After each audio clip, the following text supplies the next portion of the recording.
আজকে বাসায় কচু রান্না করা হবে। এটা হচ্ছে পানি কচু বলে। এই কচুটা খেতে অনেক মিষ্টি লাগে আর সাথে হচ্ছে ভীষণ মজা। আসসালামু আলাইকুম এভরিওয়ান, কেমন আছেন সবাই? আশা করি ভালো আছেন।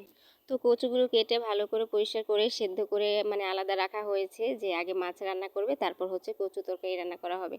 এখানে হচ্ছে বোয়াল মাছ রান্না করা হচ্ছে। এই মাছটাও খেতে অসাধারণ লাগে, খুবই মজা। তো আগে ঝটপট মাছটা রান্না করে ফেলে। এই যে মাশাআল্লাহ, কালারটা অনেক সুন্দর হয়েছে আর খেতেও দারুণ মজা হয়। এই মাছটা আমাদের বাসার সবাই পছন্দ করে। আর এখানে কচু রান্না করার জন্য কাঁচা আম, পেঁয়াজ, রসুন, তারপর হচ্ছে কাঁচামরিচ, সাথে 5-6টা শুকনো মরিচ নিয়েছি। আর ওই যে দেখছেন, ওটা হচ্ছে পাঁচফোড়ন। পাঁচফোড়ন দিলে কচুর স্বাদটাই অন্যরকম আসে, কারণ আমি যখন রান্না করি পাঁচফোড়ন দিয়ে রান্না করি। আর আমি রান্না করলে আমাদের বাসার সবাই পছন্দ করে, কারণ আমার মতো নাকি কেউ রান্না করতে পারে না পাঁচফোড়ন দিয়ে, এতটা মজা হয়। তো সিদ্ধ করা কচুর মধ্যে আমি কিছুটা পরিমাণে কাঁচা আম দিয়েছি আর সাথে হচ্ছে হলুদ দিয়েছি হালকা কালার আসার জন্য। তারপর পরিমাণ মতো ঝাল, তারপর রসুন, পেঁয়াজ আর পরিমাণ মতো লবণ দিয়ে নিয়েছি। এবার এগুলো ভালো করে নাড়াচাড়া করতে হবে। নাড়াচাড়া করে একেবারে মিক্স করতে হবে, যেন কচুগুলো কোনো রকম আস্থা না থাকে। যতটা আপনারা মিক্স করবেন ততটাই খেতে মজা হবে। এই যে আমি একটা চামচ নিয়ে তারপর হচ্ছে ভালো করে মিক্স করে নিচ্ছি। তো এটা অনেক সময় ধরে মিক্স করতে হয়। আর এটার আসল মজা হচ্ছে পাঁচফোড়ন। পাঁচফোড়ন দিলে এটার স্বাদটা দ্বিগুণ বেড়ে যায়।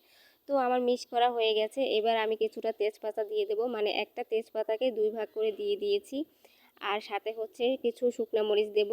দেন এবার মিডিয়াম আঁচে হালকা করে ভেজে নিতে হবে। খেয়াল রাখতে হবে চুলার আঁচ যেন একেবারে বেড়ে না যায়, অল্প আছে একদম মিডিয়াম আঁচে ভেজে নিতে হবে। তারপর পাঁচফোড়ন দিয়ে দিয়েছি। তো খেয়াল রাখতে হবে পাঁচফোড়নগুলো যেন পুড়ে না যায়। এবার গরম তেলের ভিতর কচুগুলো দিয়ে দেব। তারপর হচ্ছে মিডিয়াম আঁচে সুন্দর করে ভেজে নিতে হবে। আর এই কচু রান্না করলে তেলের পরিমাণটা একটু বেশিই লাগে, কারণ হচ্ছে তেল একটু বেশি দিলে স্বাদটা দ্বিগুণ বেড়ে যায়। আসলে যে কোনো খাবারই হোক, আপনি যদি মন দিয়ে যত্ন সহকারে রান্না করেন, তাহলে প্রত্যেকটা খাবারই খুবই ভালো হয় খেতে আর স্বাদও বেড়ে যায় দ্বিগুণ। কথা বলতে বলতে আমার রান্না প্রায় শেষ পর্যায়ে, এই যে প্রায় হয়ে এসেছে। আর কিছুক্ষণ পরই রান্নাটা কমপ্লিট হয়ে যাবে। কে কে এরকম পাঁচফোড়ন দিয়ে কচু রান্না করে খেয়েছেন অবশ্যই কমেন্টে জানাবেন। আর যারা এখনও খাননি তারা অবশ্যই বাসায় ট্রাই করবেন, তখন দেখবেন যে কতটা মজা হয় খেতে। গরম ভাতের সাথে খেতে খুবই ভালো লাগে। আর আপনি যখন কচুটা রান্না করে খাবেন তখন আপনার মনে হবে যে আচার খাচ্ছেন, কারণ পাঁচফোড়ন দেওয়ার কারণে এটা আচার আচার কিছুটা ঘ্রাণ আসে, খুবই ভালো লাগে খেতে। আমার এই ভিডিওটা যদি আপনাদের কাছে ভালো লাগে তাহলে সবাই সম্পূর্ণ ভিডিওটা দেখবেন, আর সাথে হচ্ছে একটা লাইক আর গঠনমূলক কমেন্ট করে যাবেন।